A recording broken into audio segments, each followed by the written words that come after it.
It's Grandma Cheryl. Today we're going to read Curious George and the Birthday Surprise. Look at George, he is having a wonderful time. Curious George and the Birthday Surprise by Margaret and H.A. Ray.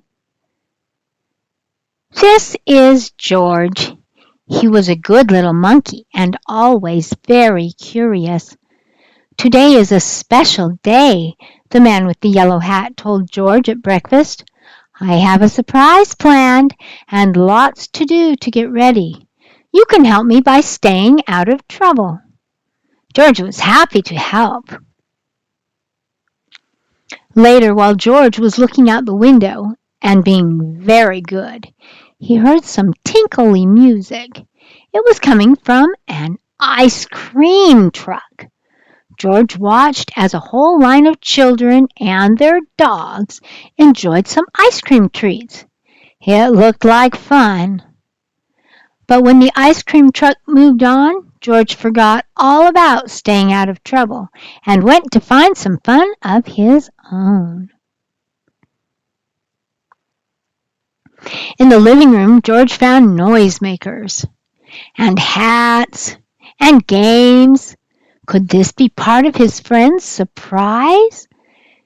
Before George could find out, he spotted some streamers, balloons, and colored tissue. He could not resist. Decorating was easy for a little monkey. Still, George was curious about the surprise. And what was that good smell coming from the kitchen? George followed his nose. It was a cake, and it looked as good as it smelled. All it needed was frosting. George had seen his friend make frosting before, but today his friend was busy. Maybe George could help. He could frost the cake himself. First, George put a bit of this in the mixing bowl. Next, he added a bit of that. Then he turned the mixer on. The frosting whirled around and around. It was whirling too fast, but when George tried to stop the mixer, it only went faster and faster and faster. George lifted the beaters out of the bowl. Frosting flew everywhere. Poor George. He did not mean to make such a mess. He had only wanted to help.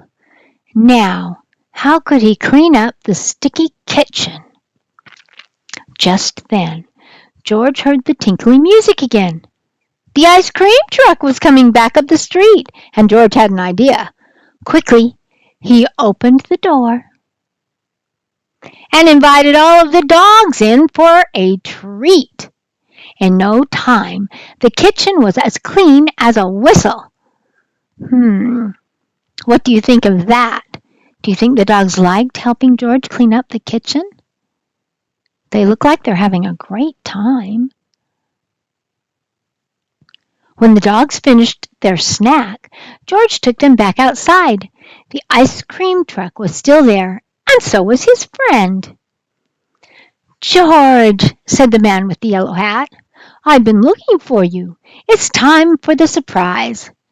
George had found hats, games, decorations, and a cake. He was curious. Was the surprise a party? Oh my goodness, look at George. He's wearing frosting. The dogs will help him get clean. Yes, it was a party. George was happy to see all of his friends. They were happy to see George, too. What great decorations, Bill said. What a lot of presents, said Betsy. Why don't you play some games with the guests, George? The man with the yellow hat suggested. I have one more thing to do. When George's friend came back, he was carrying a cake covered in candles. This wasn't just any party. It was a birthday party. But George was still curious. Whose birthday was it? He watched to see who would blow out the candles. The man with the yellow hat put the cake down right in front of George. That was a surprise. It was George's birthday. The party was for him. Everyone sang happy birthday. Then George took a deep breath and made a wish.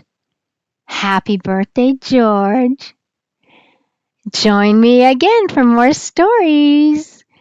And don't forget to subscribe.